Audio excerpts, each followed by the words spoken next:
Bună, dragii mei, bine ați venit, bine ați revenit. Sunt Meme și ca de fiecare dată înainte de a începe, vă reamintesc cât de minunați și de puternici sunteți. Astăzi vin alături de voi pentru a vedea ce ne spune energia zilelor ce urmează și vă rog tare mult de aici să luați lucrurile pe care le simțiți voi utile în viețile voastre. Ce rezonează cu voi, ce nu, lăsați deoparte. Vă mulțumesc pentru că reveniți aici cu drag de fiecare dată. Să știți că mi-a fost foarte dor de voi în perioada în care nu am fost aici și încă nu s-au terminat turbulențele din spațiul meu exterior, din viața mea, însă cu siguranță de îndată ce ating acel punct de echilibru din trecut, mă veți auzi în casele voastre, pe telefoanele voastre în fiecare seară. Ca și voi, sunt și eu om și apar fel și fel de situații neprevăzute pe care trebuie să le gestionez responsabil și înțelept. În altă ordine de idei, vă simt de la distanță, atât pe voi cât și toți oamenii pe lângă care trec. Simt grijile și apăsările oamenilor ce mă înconjoară și de foarte multe ori îmi este greu să mă mențin într-un punct de echilibru și să delimitez trăirile mele de cele ce mă înconjoară, pentru că energia este foarte tensionată. În aparență, poate mergeți pe stradă și vedeți oameni care savurează la o terasă, la un restaurant, un cappuccino. Însă energia la nivel de egregor, în spațiul acesta ce ne înconjoară, nu este una foarte lină și foarte frumoasă. Către ce ne îndreptăm, asta nu știu să vă spun cu acuratețe de 100%. Vă pot spune doar că depinde în mare măsură de noi viitorul nostru. Depinde de discernământul nostru, depinde de cum ne poziționăm noi zilnic în fața provocărilor cu care ne confruntăm. Depinde de tristețea noastră, de fricile noastre, dar și de optimismul nostru. Să rămânem imparțiali în acest moment în lumea în care trăim este cu adevărat o provocare. Nu este imposibil, dar ar trebui să trăim cumva izolați într-o pădure, departe de interferențele tehnologiei și departe de tot ceea ce ne este transmis, atât la nivel emoțional cât și mental, din planul social. Se întâmplă lucruri catastrofale pe întreg planul terestru și atât la nivel emoțional cât și la nivel mental s-ar putea să vă resimțiți. Să aveți o senzație stranie de oboseală cruntă, să aveți o senzație de somnolență foarte puternică, pentru că și rezonanța Schumann este în aer, să îi spunem așa. Să fiți atenți la sănătatea voastră și la ce permiteți ca informație. Sigur că nu aveți cum să închideți ochii la tot ceea ce se întâmplă, pentru că în acest proces al orgoliului scăpat de sub control, al unei anume categorii de oameni, suferă oamenii nevinovați, indiferent de naționalitatea pe care o regăsești inscripționată sau întipărită pe cartea ta de identitate. Ar fi o greșeală cumplită să asociem omul și identitatea personală cu țara din care face parte, în care s-a născut, sau cu liderii acesteia. Foarte multă empatie și bunătate va contrabalansa acest rău din lume. Iar acum răul se zvârcolește și nu va înceta. Rămâneți în echilibru și rămâneți cât puteți de calmi, să spun așa, în zilele ce vor urma. Suntem încă sub influența acelei quadraturi tensionate dintre Marte și Uranus.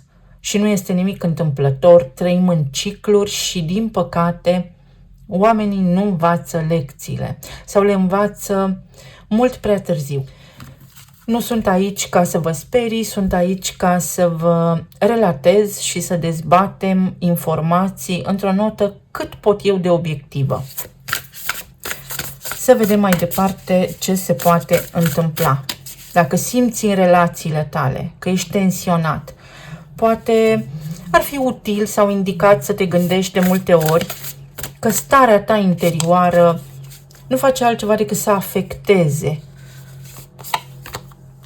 familia, relația de cuplu, sau să vezi tu lucrurile poate puțin mai pesimist, mai provocatoare decât sunt.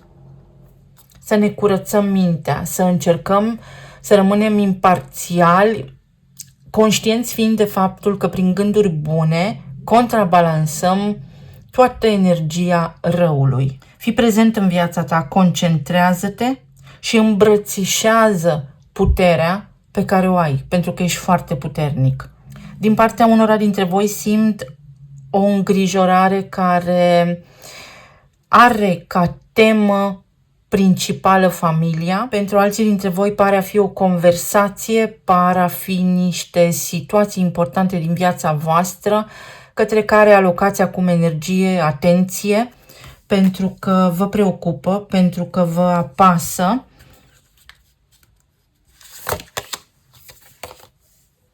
Să ne bucurăm de muzică. Muzica este vibrație înaltă, instrumente, sunete și ton.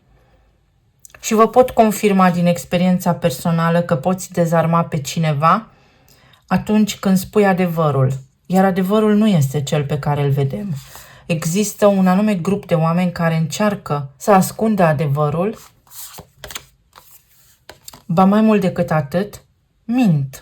Și să trezești șamanul interior din tine, adică să ai această abilitate fantastică de a trece dincolo de țesătura realității, dincolo de programele pe care le ai, dincolo de tipare, dincolo de tot ceea ce știi tu deja și să te conectezi la puterea spiritului, conexiune, invocare și vindecare. Flacăra, să știți că sunt oameni, sau mă rog, altfel nu avem cum să le spunem, care arată ca și noi, dar ei în esență, v-am mai povestit, cred, nu au capacitatea aceasta, nu au scânteia divină și putere paranormală, uite, psychic, să ai abilități extrasenzoriale, protecție, talismane și lumină, energie, raza aurie. Foarte interesant. Să lași lumina ta să strălucească prin simpla ta prezență, oricât de modestă, oricât de simplă, oricât de insignifiantă crezi tu că este, faci bine în această lume. La nivel personal, pare că vrei să faci în perioada ce urmează niște lucruri foarte importante, niște demersuri foarte importante pe care poți reuși să le duci la bun sfârșit, prin a te conecta la intuiția ta și prin a nu crede ceea ce ți se spune. Treci dincolo de ceea ce ți se spune, de ceea ce crezi tu. Ai încredere în puterea ta interioară de a crea, de a materializa, de a modela realitatea și de a schimba lucrurile care te defavorizează.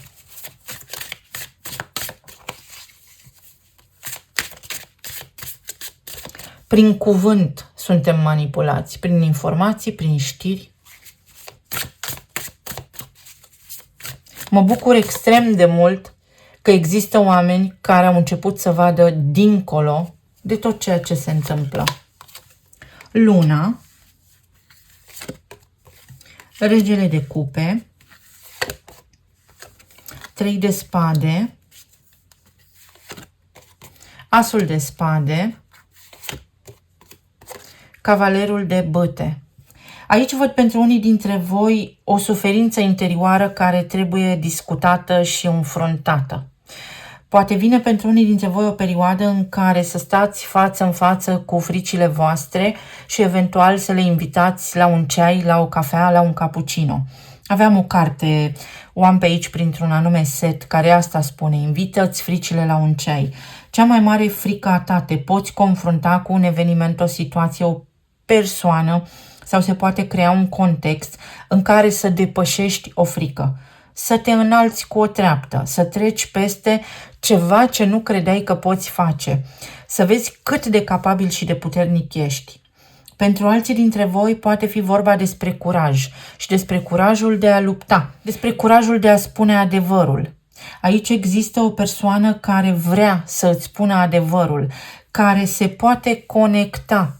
Tu simți ceva, ați avut o discuție, ai avut o discuție, cauți o informație, tu simți ceva și există o persoană care încearcă să-ți transmită adevărul. Ori nu ți l-a putut spune, ori te-a rănit sub o formă sau alta pe tine personal, dar persoana aceasta, la un moment dat, ori îți va cere iertare, ori va conștientiza, se va maturiza, va înțelege lucrurile sub o formă foarte înțeleaptă și sub o formă foarte realistă. La nivel de relații există Ceva provocări pe partea de lichide, poate unii dintre voi aveți de-a face cu o persoană care are adicții, este dependentă de ceva și puteți discuta. Trebuie să luăm taurul de coarne în așa situații, adică, fără să ne fie teamă să spunem, rostim adevărul și persoana respectivă este pusă în fața unui fapt împlinit, iar acea conștientizare poate salva acea persoană, poate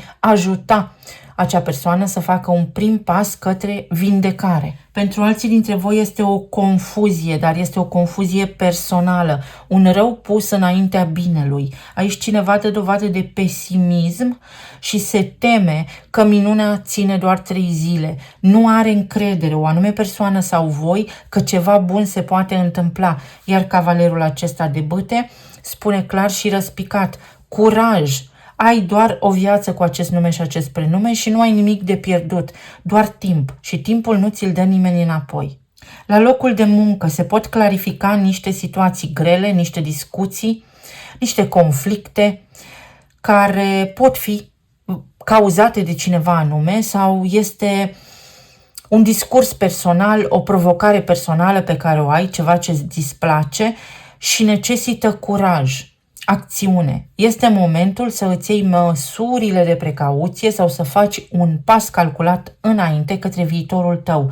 Pentru că nu avem timp, pentru că este un moment prielnic să ne punem la adăpost sau să începem să ne responsabilizăm, conștienți fiind de faptul că nu vine nimeni să ne ajute. Noi suntem cei care declanșăm un potențial în care cineva ne poate întinde o mână de ajutor. De asemenea, s-ar putea zilele acestea să simțiți că aveți amețeli, palpitații, toate acestea pot avea ca și cauză sistemul endocrin și cauze emoționale. Să fiți vigilenți în acest sens. Încercați să vă hidratați, să vă asigurați că sunteți hidratați.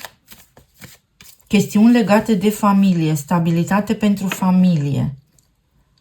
Unii dintre voi simțiți că o anume persoană dă greș. Și soluția pentru această apăsare personală pe care o aveți este o conversație. Atenție la impulsuri de moment. Încercați totuși să vă asigurați că ceea ce spuneți nu lasă regrete în urmă.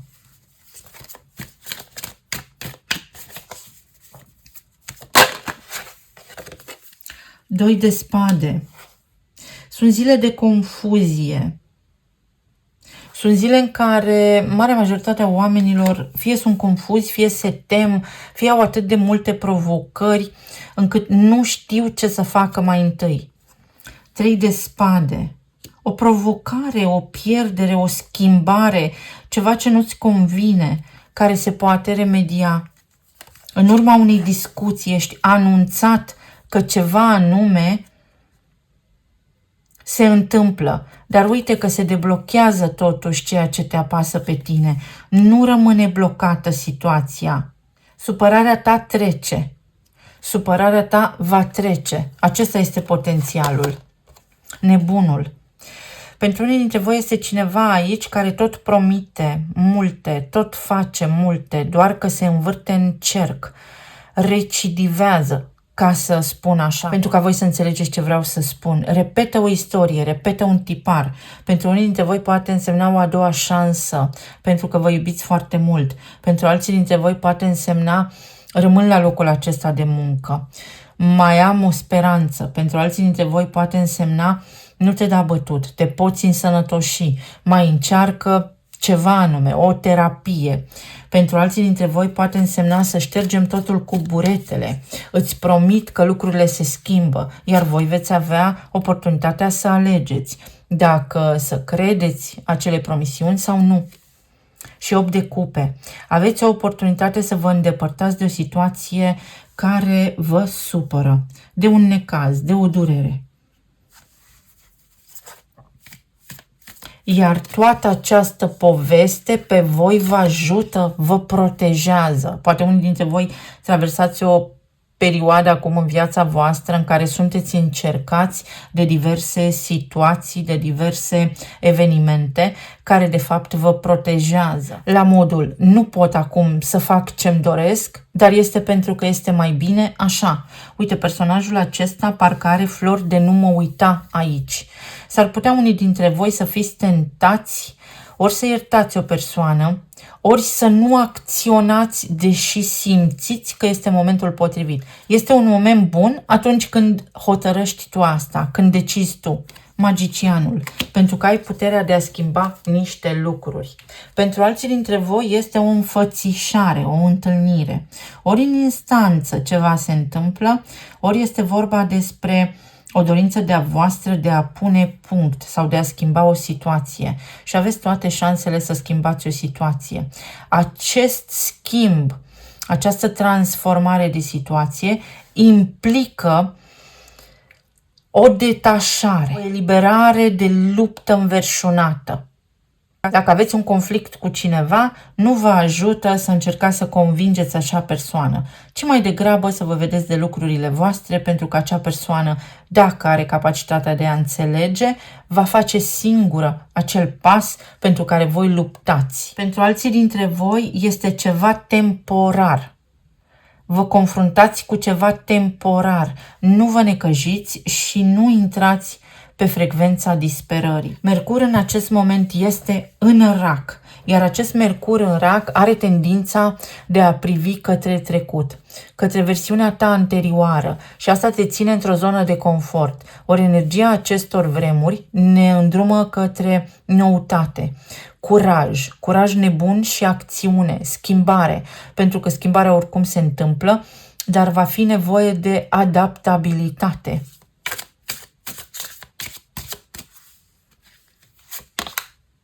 Iubire. Deschideți inima pentru a putea să primești, dar și să dai iubire. Aici este o discuție, aici este o clarificare, aici este un om care se sprijină pe umărul tău sau tu te sprijini pe umărul cuiva.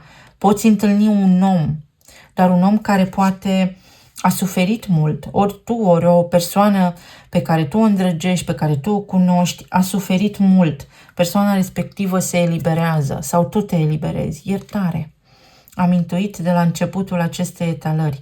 Sunt zile pentru iertare, sunt zile pentru reglementări, sunt zile pentru corectat. Corectați niște acțiuni, niște documente. Faceți niște reparații, se fac niște reparații. Sunt urme de regrete aici în egregorul colectiv, în mentalul colectiv. Și toate aceste lucruri pot duce la unitate. Toate aceste lucruri pot duce la o lume mai bună. Contează cum abordăm problemele și cum punem problema de fapt. Și vindecare. Sunt zile în fața noastră în care lucrurile se pot corecta și se pot remedia.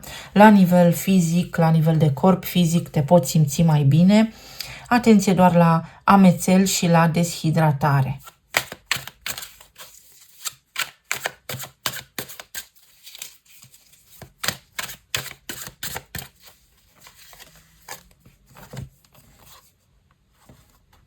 Foarte interesant. Unii dintre voi știți clar direcția pe care trebuie să mergeți. Unii dintre voi știți clar ce aveți de făcut, iar aceste mesaje sunt doar o confirmare că ceea ce simțiți voi, prin puterea voastră șamanică, prin puterea voastră intuitivă, este corect. Pentru alții dintre voi este o perioadă în care deveniți conștient de niște lucruri. Parcă vi se ia un văl de pe ochi, parcă se face lumină într-o poveste foarte încurcată de viață. Obțineți un rezultat în sfârșit, un loc de muncă, este progres. Trebuie să vă mutați, dar nu regretați. Schimbați ceva, dar nu regretați. Cineva vrea să știe ce faci sau dintr-o simplă curiozitate ajungi la ceva formidabil. Se formează o legătură. Este o perioadă în care se vor face alianțe, o legătură în care fiecare dintre noi, conștient sau inconștient, alege. pașii următori pentru viitorul colectiv sau pentru viitorul personal. O călătorie pe care o poți face, nu te necăji. Dacă ceva s-a schimbat în itinerariul tău, în planurile tale de vacanță, nu te necăji. Ești protejat, este mai bine așa. Iar alții dintre voi, atenție la inundație, atenție la apă, la tot ceea ce ține de apă. Să vedem ce ne spun și talismanele.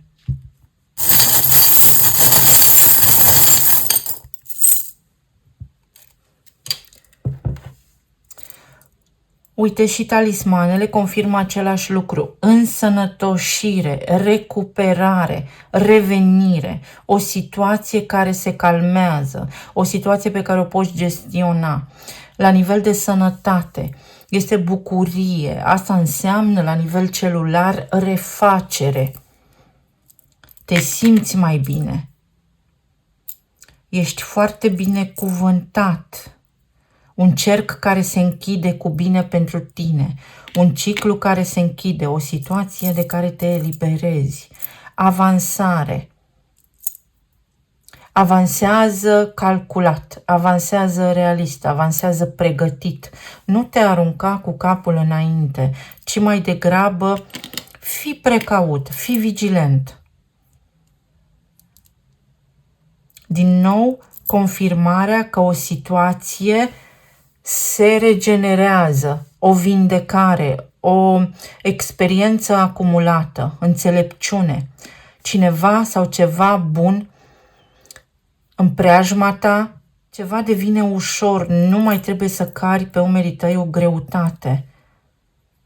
Vei avea, uite, ajutor, protecție. Ai protecție sau poate trebuie să pui o protecție undeva. Dacă locuiți la case, poate trebuie să aveți grijă de grădină, să vă protejați împotriva insectelor. Această protecție poate însemna orice. O eliberare de dramă. Pe de altă parte, trebuie să fim cu ochii bine deschiși, să fim vigilenți în perioada ce urmează, pentru că toată această nebunie a început încă de anul trecut, de când a fost anul dragonului. Și dragonul, după cum bine știți, din toate miturile, iubește aurul. Dar iubește aurul pentru că așa se încarcă el energetic. Lupta este pentru bani, pentru putere. Toate ceasurile se aliniază. La nivel politic, geopolitic, vom mai auzi de multe lucruri de acum înainte. Aș vrea să am această capacitate foarte bine dezvoltată de a vă spune când se oprește, dar nu am.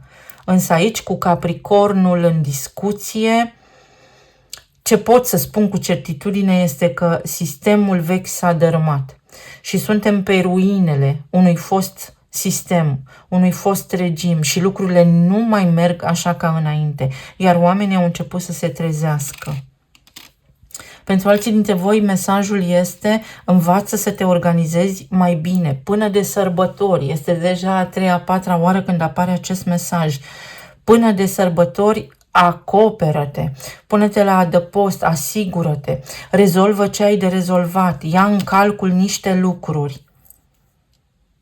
Situații ciclice care se rezolvă, o situație care se transformă, ceva devine istorie.